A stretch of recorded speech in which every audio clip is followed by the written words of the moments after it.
एका स्त्रीचं प्रेम हे प्रसादासारखं असतं, जे प्रत्येकाच्या नशिबी असतंच असं नाही. ते त्यालाच लाभतं जो तिच्या समोर झुकतो. एखाद्या स्त्रीला पत्नी बनवणं म्हणजे तिचं प्रेम मिळवणं आहे असं अजिबात नाही बरं का.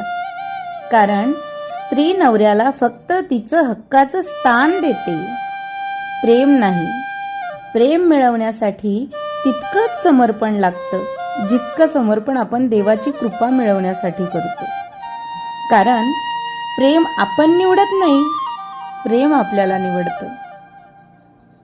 म्हणून स्त्रीचं मन जिंकायचं असेल तर तिला खेचू नका.